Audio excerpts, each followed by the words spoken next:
Good afternoon, ladies and gentlemen, and everybody listening, and welcome into another edition of Cory Comments On. I am your host, Cory McKnight, and you can join me every Friday at 2 and 5 p.m. right here on All Western New York Radio. Appreciate you being with me here today on Friday, September 7th, 2018, for a very special edition of Cory Comments On today. This will be my last show in my 20s.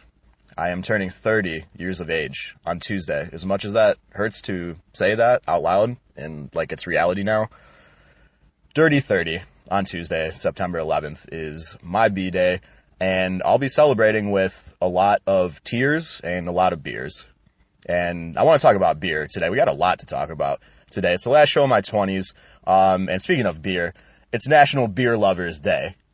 We're going to talk all about beer. I didn't even have to prepare for this show. Could just talk about it all night long. But I thought it was funny that it's actually National Lazy Moms Day as well, to go right along with National Beer Lovers Day. So if you're a mom, I know the kids probably just went back to school. Day drink if you're a beer lover. This day was made for you, lazy moms. It was also made for me because I am a beer lover. But outside of just beer, I like other stuff too, sometimes, right? Beer is probably at the top of the list, but had an awesome experience in the middle of the week here on Wednesday for the amazing Think So Joe show. We did it, like I'm part of the show or something. Joe did it live from the All WNY studios in lovely Niagara Falls on Wednesday night, and I was lucky enough to be a part of the show for the second half anyway. I arrived a little bit late, fashionably late, as they say, but we had a ton of fun. I can't wait for that podcast to go up. Check it out, and check out the show Wednesdays at 6 p.m. Think So Joe show. He's the best. It was so cool to finally meet him in person, and Dan, Nick and Dan show. I had met Nick briefly before, I think. We had Brian Gurnett in the house, the Struggle is Real podcast. He had his staff with him. It sounds so official, right? He had his staff with him. Really cool guys, and we had an awesome time.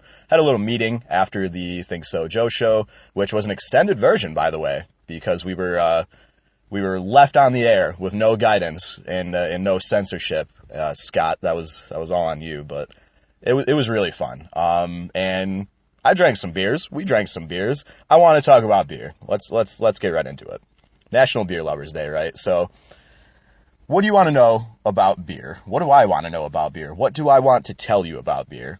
Well, let's start with what I do a lot on this show and give you a top 5 list real quick. I'm kind of a list guy, I guess. I like those random facts videos that are like top 10 things you didn't know about going poop, like stuff like that. It's great. So top 5 list. Now, this is not really in any particular order except for number 1. Number 1, beer for Cory McKnight. That's me. Cory Comments On. Stella Artois. It's my favorite. Belgian import. It is just incredible. They give you a chalice to drink it out of at the bar if they have them. If they don't, they'll probably just give you a dirty plastic cup or something. It hasn't been washed in weeks. But I like it in the chalice, and I just love that beer. My goodness. I love Belgium, too. What a cool country. My favorite beer is Stella Artois. After that, top 5, cracking the list, Sam Adams. Really any kind. It doesn't even matter whether it's Oktoberfest or Summer Ale or whatever, because they got all different types of seasonal beers and different flavors. Anything Sam Adams is great. I love Blue Moon as well, another Belgian white, but I think it's made in New York. I'm not really sure. Maybe I'll have to research that. Drink a couple of them later and read the label. Blue Moon, it's fantastic. Belgian white. They'll serve it with a little slice of orange fucking stuck in the glass, real fancy, right? And it's really good. So I highly recommend the Blue Moon if you have it in your area. I'm not sure how widespread the Blue Moon is. Next, Labatt Blue Light. Just a classic one. If I'm not getting a fucking fancy Belgian import or an expensive Sam Adams, I'll get a Blue Light or a pitcher of Blue Light usually. Regular Labatt Blue, still good. It's still great, but for some reason, I don't know. I just really prefer the light, and I normally do not prefer light beers over the original. Rounding out the top 5 is Yuengling Lager, which I believe, I think that's nationwide. They claim to be the America's oldest brewery. I don't know if that's true or not, but it's like a dark lager as well. I'm a lager guy, I guess. I don't know. That's what I like. Or ale. I like ale as well. So Yuengling, yes, rounding out the top 5. Those are my top 5 beers. Stella Artois, always in the lead. It's so good. And I love when people order it and don't know how to say it. So they're just like, can I get the Stella thing? And come on, man. Get your French-German pronunciation to get your Belgian pronunciations out there. Artois. Anyways, a couple other comments about beer. Since this is a comment show, it's called Cory Comments On, right? And usually I'll like rant or bitch a little bit about stuff, and today is no exception, even though it's a great day. Even though I'm turning 30 in a few days, I'm in a wedding later, and I have no idea what I'm doing. It's going to be really fun, though, actually. Congrats, Pat and Shannon. Shout out to them for their wedding. That's going to be fun this afternoon. But I still want to bitch about stuff, even being in a good mood. And I want to bitch about beer a little bit because... beer drinkers a little bit more, since it's National Beer Lovers Day. Not so much the beer, but the people drinking it, or what they're doing to drink it, I should say. Top of the list for things that irk me a little bit when it comes to beer is IPAs is really up there.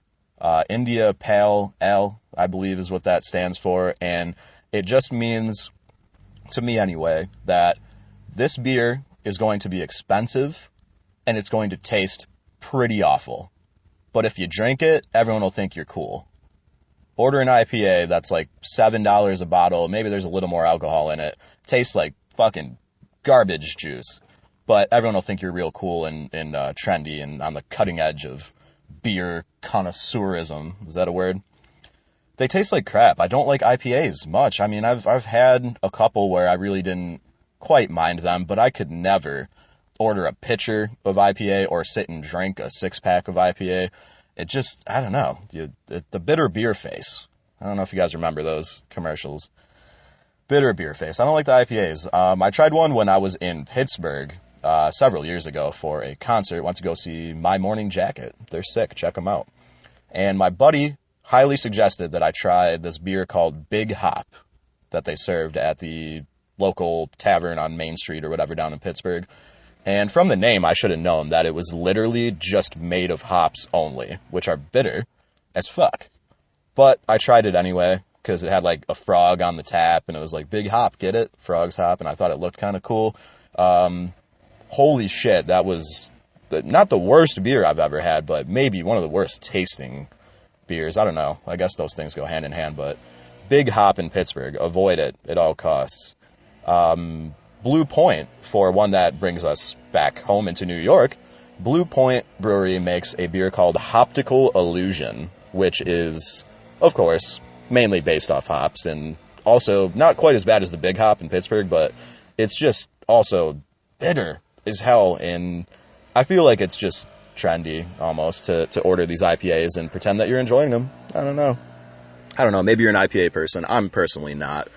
I'm also personally not into the whole chugging beer bong or shotgunning thing that you probably see like tailgating at a football game or sports event, or maybe in the backyard party or whatever at home.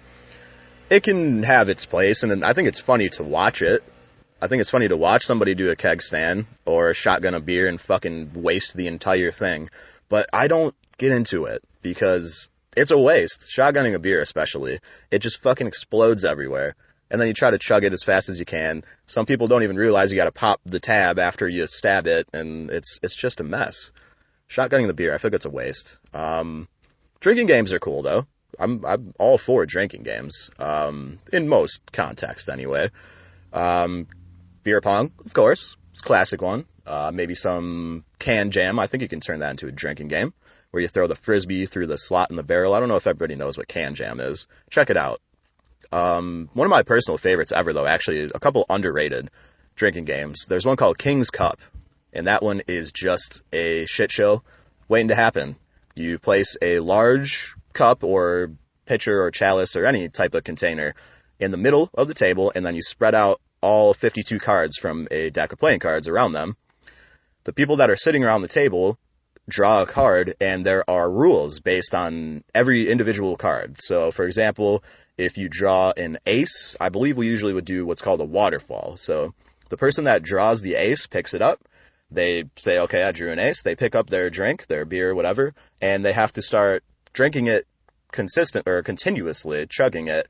And everybody else has to start at the same time as them, and you cannot stop until the person before you stops. So someone can really dick you over and just keep the waterfall going if they're a good, like, chugger. Keep it going for, like, 45 seconds, and you're just dying. That one will get you fucked up. Or you can do, like, what's another quick, funny one? Never have I ever.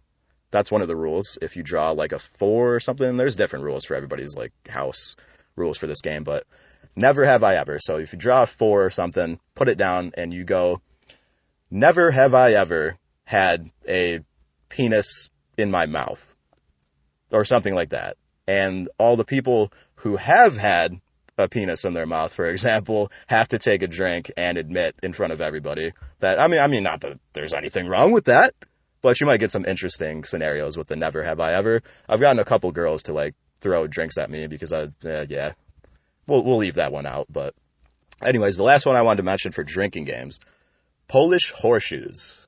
I don't know if this is the official name for it. It probably is known by other names as well, but I was told it's Polish horseshoes, and it does not involve horseshoes at all, but it does involve beer and drinking. So you have to hold a can of beer. Usually it wouldn't work unless it's cans.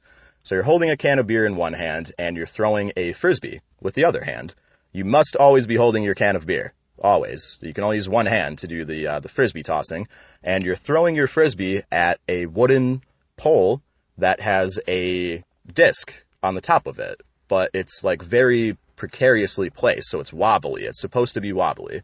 And you place another can of beer on top of the disc. You're throwing the frisbee to try to knock the can of beer off of the pole with the disc on it, and if you do hit it, and it's falling over, the person on that side, or the team on that side, has to try to catch the can of beer on the way down and not spill it or waste it. If the beer falls, gotta chug that thing immediately.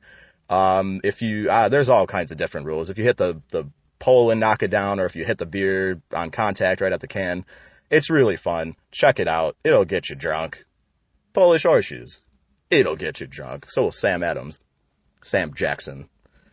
Anyways, all this talk about beer. It's too early, but I was going to say maybe I'll go have a beer. It's far too early. It's not even 11 a.m. yet, but you know we're getting drunk at the wedding later. Can't wait. Anyways, what's your favorite beer? What's your top 5 beers? How will you be celebrating National Beer Lovers Day? And should I attend Alcoholics Anonymous? Let me know on Twitter at allwnycorey if you want to talk about beer or being a lazy mom or how whack IPAs are. Let me know on Twitter at allwnycorey, and we will talk about it. Thank you so much for joining me, guys, for my last podcast in my 20s. The Dirty 30 is coming.